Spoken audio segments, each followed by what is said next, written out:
Yaxshimisizlar? Bugungi cho'nqur tahlilimizga xush kelibsizlar. Men sizlar bilan birga yana bir qatin yangi bir temaga cho'kish fursatiga erishganligimdan bekla xushalman.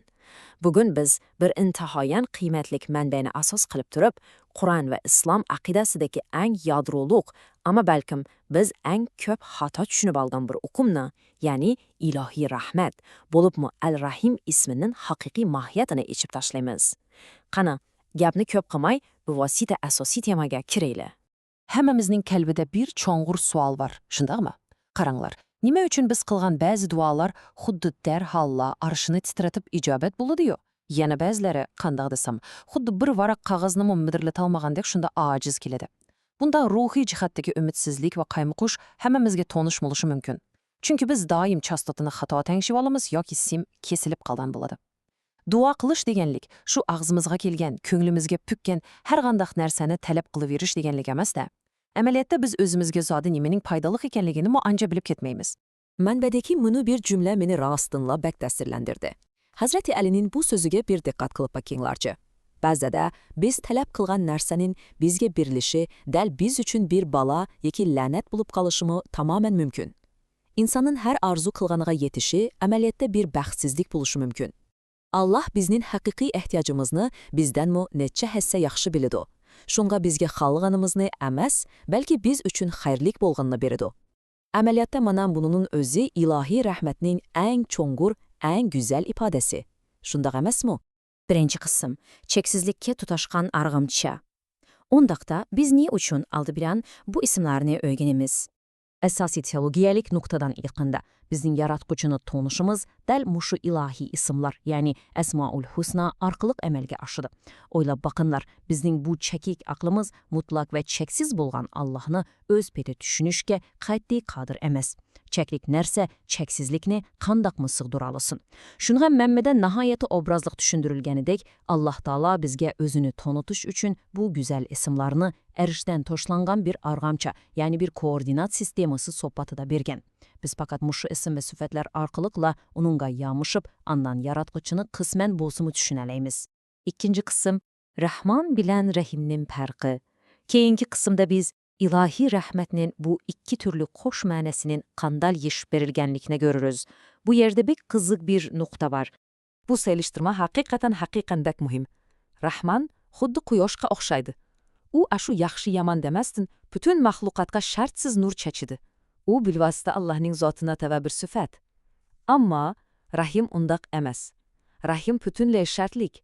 U bizning onglik harakatimizni, bizning tirishchanligimizni talab qiladi. Ya'ni bir og'iz so'z bilan aytganda, Rahim sifatining sizga namoyon bo'lishi siz bilan menning aktiv va amaliy qatnashishimizga bog'langan. Uchinchi qism rahmatning sharti. Endi biz yana bir qadam ichkirilib, bu Rahim so'zining tilshunoslik va grammatikal qurilmasiga kirib boqaylik. Bilislargu ha, arab tilida vazn, ya'ni bir xil shakl qolibi degan uqum bor. Manbada alohida ta'kidlanganidek, Rahim so'zining qolibi shundoq bir alohida qolibki, u ham ega, ya'ni aktiv shakl, ham to'ldirg'uchi, ya'ni passiv shakl ma'nosini tenglamirdi. Bu zodi nima degan gap? Demak, ilohiy rahmat, ya'ni Rahim o'z-o'zidan paydo bo'lib qolmaydi. U dal bir harakat inqos prinsipi bo'yicha ishlaydi. U kutib turdi. Sizin duoyingiz, sizin imoningiz va eng muhimi, sizin yaxshi amallaringiz orqali qo'zg'atilishini, ya'ni uni harakatga keltirishingizni kutadi.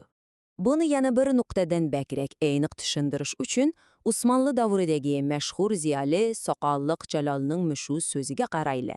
Bek o'rinli gap qilana, o'ylab boqinglar, bir qo'lingizda oltin bilaguzuk jaranglab tursa-yu, uni midirlatib qo'ymay, "Ey Alloh, kambag'allarga yordam qil, ochlarga yordam qil" deb quruq duo qilsangiz qandoq bo'ladi? Yordam qilish kuchi va boylik dal o'zingizning qo'linda tursa, amma siz qilcha harakat qilmay faqat so'zdalak ko'tsangiz, kechicha o'ltirib duo qilsangizmi, bu bir jiddiy va samimiy pozitivsiyami? Albatta yo'q. Rahmat sizdan amaliy harakat va jiddiylik kutadi. To'rtinchi qism payg'ambarlardan olinadigan savoqlar. Yaxshi. Endi bu harakatchan rahmatning tarixda payg'ambarlarning hayotida zodi qanday namoyon bo'lganligiga nazar selib boqaylik. Yusuf alayhissalomning bu shu mushkulga to'lgan hayot musafisini bir ko'z oldinglarga keltirib boqinglar. Misrga sultan bo'lish uchun shu oltin taxtga o'tirishdan avvala o'z qarindoshlari tarafidan quduqqa tashlanishdek azobliq sinoqni boshdan kechirish kerak. Ondan tag'i uzun yillik zindonning jafosini tortish kerak. Rahmat degan faqat va faqat jafo chekkan, sinoqlarga tiz bukmagan ham qalbi haqiqat bilan birla bo'lganlardala anda namoyon bo'ladi. Harakat va sinoq yo'q yerda Misrning taxtimi mavjud emas. Shundaqmi? Bu nuqtani isbotlaydigan yana bir gavdilik misal Ayyub alayhissalomdir. U shundaq ağır kasalga giriftar bo'lib yotganda, Alloh taolo faqat duosini anglabla darhol osmondan shifo tushirib berdimi? Yo'q. Qur'onda bayon qilindiganda Alloh uningga ayni qilib putun bilan yerni tepin deb buyurdi. O'ylanib bakinglarchi, shundaq halsiz yotgan bir kasalga harakat qilish buyurilyapti. Ko'rib turibsizlarki, kasal bo'lsanizmi, rahmatga va shifoga erishish uchun yanala o'zingiz qilalaydigan, shu eng oxirgi bir tamchi kuchingiz bilanmi harakat qilishingiz kerak. Ilohiy rahmat sizin qutulib qolishingizni emas, tirishishingizni talab qiladi. 5-qism birga kelgan ilohiy ismlar. Endi biz bu vosita Qur'on tekstiga yutkilaylik-da, Rahim ismining boshqa ilohiy ismlar bilan birlashib kelganda qandaq bir ajoyib cho'nqurmonilarni paydo qilganliklarini ko'rib boqaylik. Qur'onda bu Rahim ismi asosliqa mushu 3 ism bilan moslashib keladi. Birinchisi Aziz, ya'ni Azizur Rahim. Bu deganlik Alloh rahmat qilganda bizdan yoki boshqa maxluqotlardan hech qanday narsa kutmaydi deganlik, chunki u cheksiz qudratlik. Ikkinchisi G'afur, ya'ni G'afurur Rahim. Bu yeri bek qiziqarlik, bayqab baqdinglarmi? G'afur Qur'onda Rahimdan burun keladi. Ya'ni rahmatdan ilg'iri inson cho'qim o'zining xatoligini tanib, kechirim tilishi va shu gunohni darhol to'xtatishi kerak. Uchinchisi Tawwob, ya'ni Tawwobur Rahim. Banda gunohdan yenib, haqiqiy tavba qilgandila, andan rahmat qopqisi ochilib, Alloh tavbani qabul qiladi. 6-qism ilohiy rahmatni namoyon qilish. Bu en oxirgi, ammo biz uchun en amaliy qism. Bu yerdeki en mühim mesele şu ki, biz bu rahmetini o'zimizin kundalik hayatında qanday amalileştiriyoruz. Elbette istiğfar intihayen muhim. Lekin menbaini qilib gösterdikkendik, o tezliminin fakat bir yarımıdır. İstiğfar degen, fakat Rabbim menden ötüp gitti, meni keçürgin dep tılda yeliniş, hem şu hatayı kılmışını tuxtatış kala vekillik kılıdı. O elbette intihayen zarur bolgan birinci kadem, ama semimi bolaylik, o tehi yeterlik emez. Değil muşu yerde əslideki tövbe meydanga kelidi.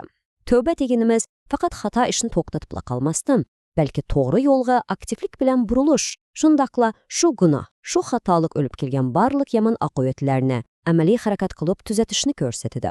Körüp turupsıla ki, tövbe qatıyla bir quruq söz emez. O buzulganını qaytidan qurup çıkış hareketidir. Bir ameli misal alsaqla iş derhal aydınlaşıdı. Eğer bir adam mal-mülk yoki pul arqılıq bir yamanlığını kollagan yoki günah ötküzgen bolsa, o faqat ağzı bilenla tövbe qıldım, istiğfar etdim dese, iş bitemüdü. Elbette yo'q. O qaysi kuralını işletip şu yamanlığını alan bolsa, tövbesi müdəl aşıq kural bilen boluşu kerek. Pul bilen buzanın pul xərcilep yaxşılıq orullarına sadaka qılıp düzeltişi kerek. Til bilen günah qılsa, til bilen, kol bilen günah qılsa, kol bilen düzeltişi şart. Haqiqi tövbe mına muşundaq tarazını qaytardan təngləşini tələb qılıdı. Mana bugünkü çoğunqor təhlilimizni mi ahirga keldik? Mən sizlərə dəl muşu oylanışqı tegishlik, hatta azraq içini açıq qıladigan savolni qaldırmaqçımın. Oylanib beqingşa, siz hayatınızda faqat duo qilib rahmat so'rash bilan cheklanib qolyapsizmi yoki shu ilohiy rahmatga munosib bo'lish va uni qo'zg'atish uchun amaliy harakat va tirishchanlik ko'rsatyapsizmi? Esingizdami?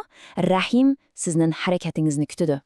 Bugungi tahlilimizni mush yerda to'xtatamiz. Kelar qitim yana yangi bir temada billay izlanishga ko'rishgacha omon bo'linglar.